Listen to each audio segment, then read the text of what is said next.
अस्सलाम वालेकुम स्टूडेंट्स, कैसे हैं आप लोग? उम्मीद है आप सब खैरियत से होंगे। आई am Saida Kamna Nadeem, I am your biology teacher for class 9th। Today we are going to study enzymes, activation energy and categories of enzymes. Students, अपने पिछले लेक्चर में हम लोग ने इंट्रोडक्शन दिया था एंजाइम्स का।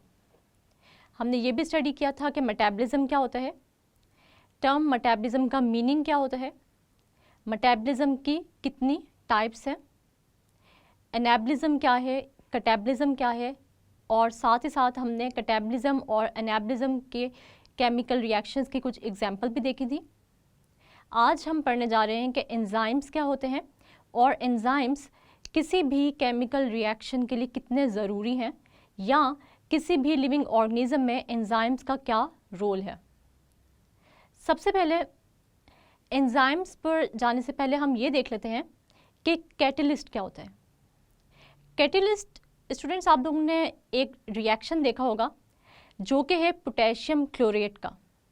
अगर हम लोग पोटेशियम क्लोरेट को लेबोरेटरी में हीट करें तो पोटेशियम क्लोरेट कन्वर्ट होता है पोटेशियम क्लोराइड में और साथ रिलीज़ होती है ऑक्सीजन गैस। लेकिन इस केमिकल रिएक्शन के लिए हमें इंतहाई हाई टेम्परेचर चाहिए, या अगर मैं ये कहूँ कि हम जेंटल हीटिंग के थ्रू पोटेशियम क्लोरेट को पोटेशियम क्लोराइड और ऑक्सीजन में कन्वर्ट कर सकते हैं, तो ऐसा नहीं होता। स्ट्रॉन्ग हीटिंग ही पोटेशियम क्लोरेट को कन्वर्ट करती है पोटेशियम क्लोराइड में और साथ रिलीज़ होती है ऑक्सीजन। लेकिन अगर लेबोरेटरी में हमारे पास इतना टेम्परेचर अवेलेबल नहीं है, या हम यूँ कहें कि ये कंडीशंस अवेलेबल नहीं हैं जो कि पोटेशियम क्लोरेट को हीट करने के लिए चाहिए, तो हम एक सिंपल सा उसके अंदर चेंज ले आएंगे, यानी हम जेंटल हीटिंग करेंगे पोटेशियम क्लोरेट की in the presence of a catalyst. और इस रिएक्शन में जो हम कैटलिस्ट यूज़ करेंगे वो है मैग्नीज डाइऑक्साइड। हम देखते हैं जब हम पोटेशियम क्लोरेट को हीट करेंगे तो हम इसके अंदर ऐड कर देंगे मैग्नीज डाइऑक्साइड, जो कि एक्ट करेगा एज अ कैटलिस्ट। कैटलिस्ट कोई भी ऐसा केमिकल सब्सटेंस होता है जो कि किसी भी केमिकल रिएक्शन को स्पीड अप कर देता है, लेकिन ये खुद यानी ये कैटलिस्ट खुद at the end of the reaction आपके पास वापस आ जाता है। इसका मतलब ये हुआ कि ये कैटलिस्ट खुद केमिकल रिएक्शन के दौरान यूज़ नहीं होगा। इसका मतलब ये हुआ कि पोटेशियम क्लोरेट को अगर हमने जेंटली हीट करना है तो हम इसके अंदर ऐड करते हैं मैग्नीज डाइऑक्साइड और रिलीज़ होती है ऑक्सीजन और पोटेशियम क्लोराइड प्रोड्यूस होता है। स्टूडेंट्स, ये manganese dioxide at the end of the reaction हम वापस इस केमिकल रिएक्शन से ऑब्टेन कर सकते हैं, क्योंकि ये है हमारा कैटलिस्ट। इसी तरह हम ये देखते हैं कि एंजाइम्स भी as a catalyst living organisms की बॉडी में यूज़ होते हैं। ये एंजाइम्स जो कि हम कहते हैं कि ये एंजाइम्स किसी भी केमिकल रिएक्शन को स्पीड अप करते हैं, हम इनको नाम देते हैं बायो कैटलिस्ट का, क्योंकि ये ऐसे कैटलिस्ट हैं जो कि लिविंग ऑर्गेनिज्म की बॉडी में डिफरेंट केमिकल रिएक्शंस करने में मदद दे रहे हैं, इसलिए हम इनको नाम देंगे बायो कैटलिस्ट का। तो हम एंजाइम्स को कैसे डिफाइन कर सकते हैं? Enzymes are proteins that speed up chemical reactions but they do not change during a chemical reaction. मतलब एंजाइम्स ऐसी प्रोटीन्स हैं जो कि किसी भी केमिकल रिएक्शन की स्पीड को बढ़ाती हैं, लेकिन ये एंजाइम्स खुद केमिकल रिएक्शन में यूज़ नहीं होता है। यानी हम ये कहेंगे कि ये enzyme at the end of the reaction आपको वैसे ही मिल जाता है जैसे कि आपने इसको किसी भी केमिकल रिएक्शन में इंट्रोड्यूस कराया होता है। अगर हम ये कहें कि हमारी बॉडी में एंजाइम्स कहाँ कहाँ यूज़ हो रहे हैं, तो हम ये कहते हैं कि तकरीबन हर केमिकल रिएक्शन एंजाइम की मदद से ही बॉडी में अकर हो रहा है, क्योंकि हमारी बॉडी का टेम्परेचर है 37 डिग्री सेंटीग्रेड और वो केमिकल रिएक्शंस जिनको 37 डिग्री सेंटीग्रेड से ज़्यादा टेम्परेचर चाहिए अकर करने के लिए, या उस केमिकल रिएक्शन को अकम्प्लिश होने के लिए 37 डिग्री सेंटीग्रेड से ज़्यादा का टेम्परेचर चाहिए, तो हम अपनी इस रिक्वायरमेंट को किस तरीके से मेंटेन कर सकते हैं? तो एंजाइम्स हैं जो कि इन केमिकल रिएक्शंस की जो हीट रिक्वायरमेंट है या एनर्जी रिक्वायरमेंट है उसको लोअर कर देते हैं, और फिर ये केमिकल रिएक्शन आसानी से हो जाता है। अगर हम ये कहें कि एंजाइम्स डाइजेशन को भी कंट्रोल करते हैं, तो ये बात बिल्कुल भी गलत नहीं है। स्टूडेंट्स, जैसे मैं आप लोगों को एग्जांपल दूं एक मील की, जिसमें आप लोगों को खाने के लिए फ़िश और राइस दी गई है। हम देखते हैं आप ये फ़िश और राइस खाएंगे, और जब ये आपकी बॉडी में जाएगी तो ये फ़िश और राइस एज सच आपकी बॉडी के सेल्स के अंदर कहीं पर भी मूव नहीं कर सकती। इसलिए इन फ़िश और राइस को, यानी आपके मील को डाइजेस्ट होना ज़रूरी है, यानी आपकी बॉडी इस मील को हज़म करेगी। और हम ये देखते हैं कि अगर हम देखें कि फ़िश कौन से मॉलिक्यूल से बनी हुई है, तो हम ये देखते हैं कि फ़िश में मौजूद होती हैं प्रोटीन्स। और अगर हम राइस की बात करें तो राइस कार्बोहाइड्रेट यानी स्टार्च से बना हुआ है। हम देखते हैं कि प्रोटीन्स और ये कार्बोहाइड्रेट्स एज सच कभी भी सेल्स या टिश्यूज़ को अवेलेबल नहीं होंगे, बल्कि पहले ज़रूरी है कि इन मॉलिक्यूल्स को हम डाइजेस्ट करें। और इसकी रीज़न क्या है कि ये कार्बोहाइड्रेट्स और प्रोटीन्स लार्जर मॉलिक्यूल्स हैं और ये सेल सरफेस से नहीं गुजर सकते, मतलब इनको सेल्स में एंटर होने के लिए पहले ब्रेक डाउन करना ज़रूरी है। इसका मतलब ये हुआ कि ये कार्बोहाइड्रेट्स और प्रोटीन्स डाइजेस्ट होंगे तो ही, यानी ये लार्जर मॉलिक्यूल्स छोटे मॉलिक्यूल्स में कन्वर्ट होंगे तो ही ये हमारे सेल्स और टिश्यूज़ में आसानी से एंटर हो सकते हैं। और इन कार्बोहाइड्रेट्स और प्रोटीन्स की ब्रेकडाउन से हमें एनर्जी भी मिलेगी in the form of ATP, और ये एनर्जी हम यूज़ करेंगे अपनी डिफरेंट एक्टिविटीज़ को कंट्रोल करने के लिए।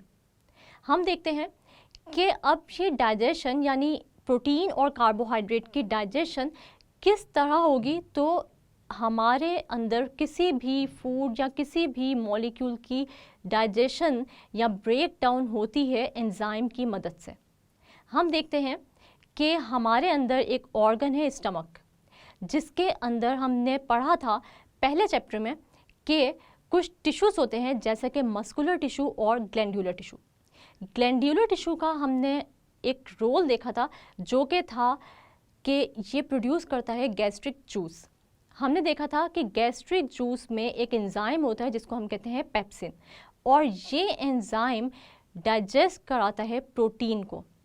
हम देखते हैं इसका मतलब ये हुआ कि डाइजेशन एक ऐसा रिएक्शन है जो कि एंजाइम के बगैर पॉसिबल नहीं है। इसका मतलब ये है कि हमारी बॉडी में जितने भी केमिकल रिएक्शंस हो रहे हैं ज़्यादातर वो किस तरीके से होंगे, वो होंगे एंजाइम्स की मदद से। इसीलिए हम देखते हैं कि हमारे केमिकल रिएक्शंस बहुत ही तेज़ी से अकम्प्लिश होते हैं और हमें इतनी ज़्यादा एनर्जी भी उनके लिए रिक्वायर्ड नहीं होती जितनी के, जैसे मैंने आपको एग्जांपल दी थी कि अगर हम एक स्टोव पे शुगर को बर्न करें और दूसरी तरफ हम ये देखें कि हमारी बॉडी में वो शुगर बर्न हो रही है, तो ज़्यादा टेम्परेचर जो रिक्वायर्ड होगा वो उस शुगर को होगा जो कि हम बाहर यानी कि स्टोव पे बर्न कर रहे हैं। लेकिन हमारी बॉडी में क्योंकि एंजाइम्स मौजूद हैं, तो ये एंजाइम्स हमारी एनर्जी रिक्वायरमेंट को लो कर देते हैं और हमारे बायोकेमिकल रिएक्शन को स्पीड अप कर देते हैं। मतलब हमारी बॉडी में बहुत सारे ऐसे केमिकल रिएक्शंस हैं जो कि एंजाइम के बगैर अकम्प्लिश नहीं हो सकते। स्टूडेंट्स, आप लोगों ने एक वर्ड सुना होगा एक्टिवेशन एनर्जी का। हम देखते हैं एक्टिवेशन एनर्जी क्या होती है, एक्टिवेशन एनर्जी को हम कैसे डिफाइन कर सकते हैं, और किसी भी केमिकल रिएक्शन के लिए एक्टिवेशन एनर्जी क्यों ज़रूरी होती है, और उस एक्टिवेशन एनर्जी को हम किस तरह लो कर सकते हैं with the help of enzymes, तो वो भी हम इसी लेक्चर में स्टडी करने जा रहे हैं। हम देखते हैं कि एक्टिवेशन एनर्जी होती है the minimum amount of energy that is required to start a chemical reaction, यानी कम से कम अमाउंट ऑफ एनर्जी जो कि किसी भी केमिकल रिएक्शन को स्टार्ट करने के लिए चाहिए होती है, उसको हम कहते हैं एक्टिवेशन एनर्जी। हम देखते हैं कि एक्टिवेशन एनर्जी जब तक किसी भी केमिकल रिएक्शन की पूरी नहीं होगी तब तक वो केमिकल रिएक्शन स्टार्ट नहीं हो सकता। तो हम ये कह सकते हैं कि एक्टिवेशन एनर्जी किसी भी केमिकल रिएक्शन के लिए एज अ बैरियर एक्ट करती है, और इस बैरियर को तोड़ने के लिए जिस केमिकल सब्सटेंस की ज़रूरत होती है वो है एंजाइम।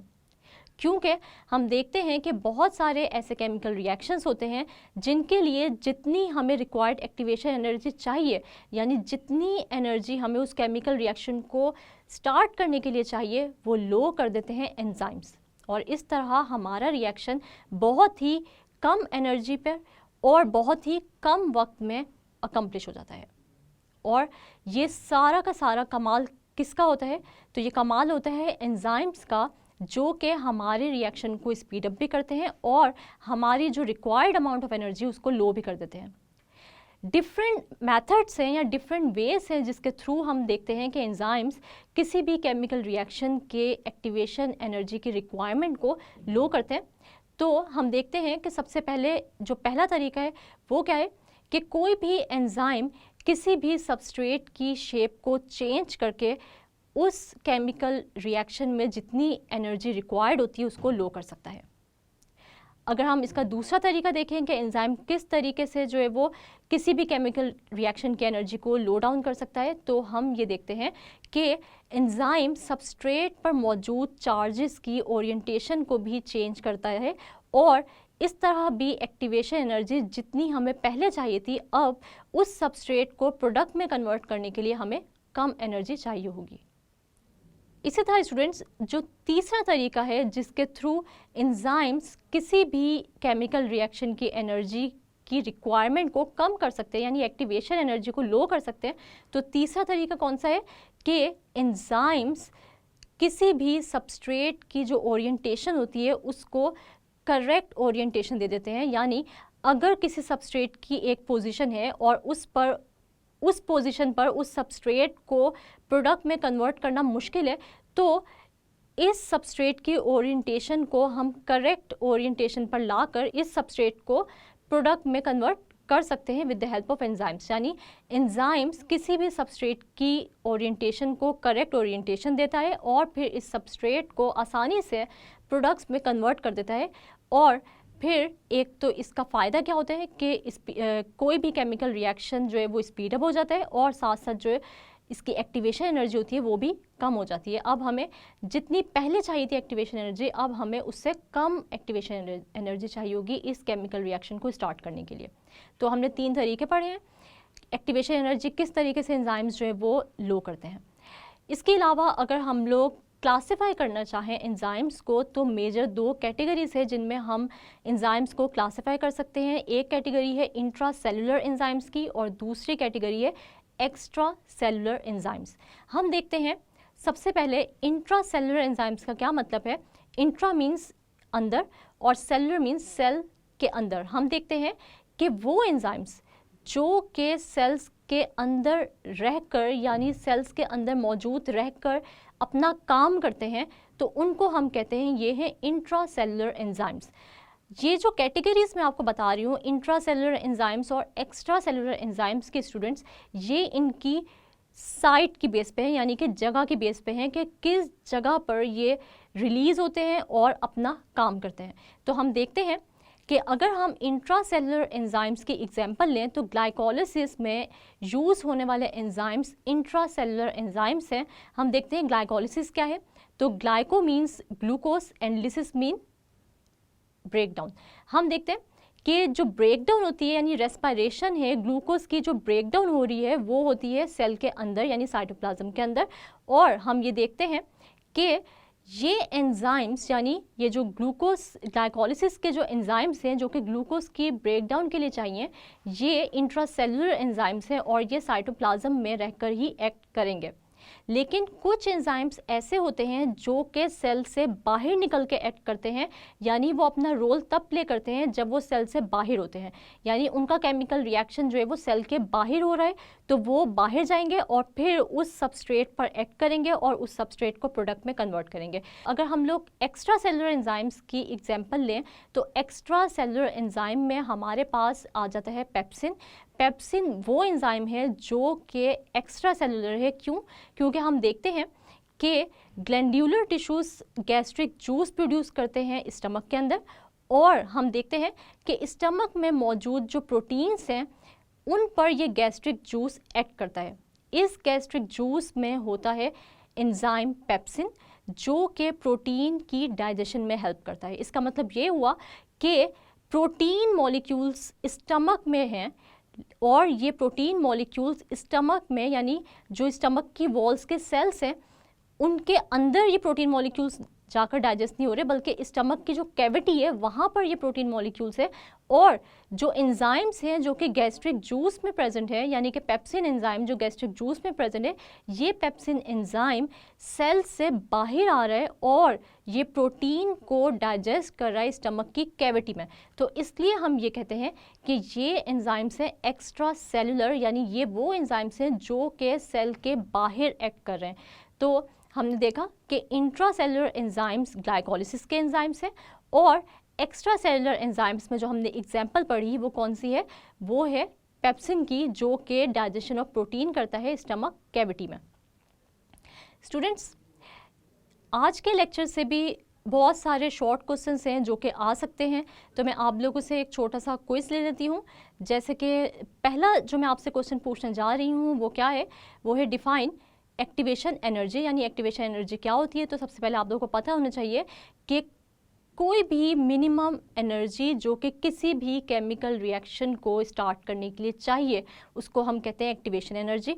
फिर आपसे ये क्वेश्चन भी पूछा जा सकता है व्हाट आर एंजाइम्स। तो एंजाइम आप लोगों को पता है कि क्या होते हैं, कि enzymes are proteins that speed up a chemical reaction but do not change during a chemical reaction, यानी कोई भी ऐसे केमिकल कंपाउंड्स यानी एंजाइम्स ऐसी प्रोटीन्स हैं जो कि केमिकल रिएक्शन को स्पीड अप करती हैं लेकिन खुद ये यूटिलाइज नहीं होती ड्यूरिंग द केमिकल रिएक्शन।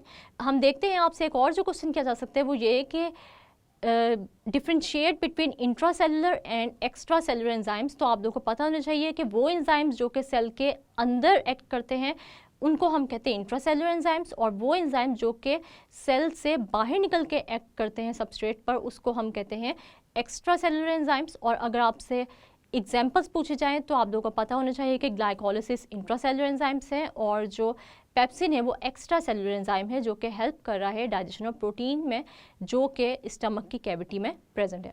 इसके अलावा आपसे ये भी पूछा जा सकता है कि how do enzymes lower the activation energy. तो हमने उसके 3 वेज पढ़े थे। एक तो ये कि कोई भी एंजाइम किसी भी सबस्ट्रेट की शेप चेंज करके उसकी एक्टिवेशन एनर्जी को लो कर सकता है। इसके अलावा हम देखते हैं कि एक और जो केमिकल रिएक्शन की एक्टिवेशन एनर्जी को लो करने का तरीका है वो क्या है, कि जो चार्जेस की डिस्ट्रीब्यूशन है सबस्ट्रेट पर उसको भी चेंज कर सकता है एंजाइम और एक्टिवेशन एनर्जी को लो कर सकता है। और जो तीसरा तरीका था वो ये था कि एंजाइम सबस्ट्रेट को करेक्ट ओरिएंटेशन में लाता है और फिर वो एक्टिवेशन एनर्जी को लो कर देता है और सबस्ट्रेट को आसानी से प्रोडक्ट्स में कन्वर्ट कर देता है।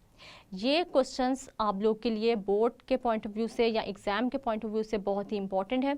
ये क्वेश्चंस आप लोगों ने अच्छे से प्रिपेयर कर लेने हैं और इन सब डेफिनेशंस को, एग्जांपल्स को और जो वेज हैं लोअर एक्टिवेशन एनर्जी करने के, इनको आपने अच्छे तरीके से पॉइंट्स बना लेने हैं, हाईलाइट कर लेना है ताकि एग्ज़ाम्स में आप लोगों को प्रिपरेशन में मुश्किल ना हो। स्टूडेंट्स, आज हम लोगों ने पढ़ा कि एंजाइम्स क्या होते हैं। इसके बाद हम लोगों ने ये देखा कि एक्टिवेशन एनर्जी क्या होती है और फिर हमने ये भी स्टडी किया कि एक्टिवेशन एनर्जी को किस तरीके से हम लो कर सकते हैं। और हमने ये देखा कि एंजाइम्स ऐसे केमिकल कंपाउंड्स होते हैं जो कि किसी भी केमिकल रिएक्शन को स्पीड अप करते हैं और बायोकैटलिस्ट कहलाते हैं और ये खुद किसी भी केमिकल रिएक्शन में यूज़ नहीं होते। इसके अलावा हमने दो मेजर कैटेगरीज देखी थी एंजाइम की, जो कि है इंट्रासेलुलर एंजाइम्स और दूसरी है एक्स्ट्रा सेलुलर एंजाइम्स। साथ ही साथ हमने इन दोनों की एग्जाम्पल भी देखी कि इंट्रासेलुलर एंजाइम में ग्लाइकोलिसिस में जो एंजाइम्स इस्तेमाल होते हैं वो आ जाते हैं, और इंट्रासेलुलर एंजाइम्स में हमने एग्जाम्पल पढ़ी पेप्सिन की। स्टूडेंट्स, उम्मीद है आप लोगों को आज के लेक्चर की अच्छे से समझ आ गई होगी। नेक्स्ट लेक्चर तक के लिए अपना बहुत सारा ख्याल रखिएगा और मुझे दुआओं में याद रखिएगा। तब तक के लिए अल्लाह हाफ़िज़।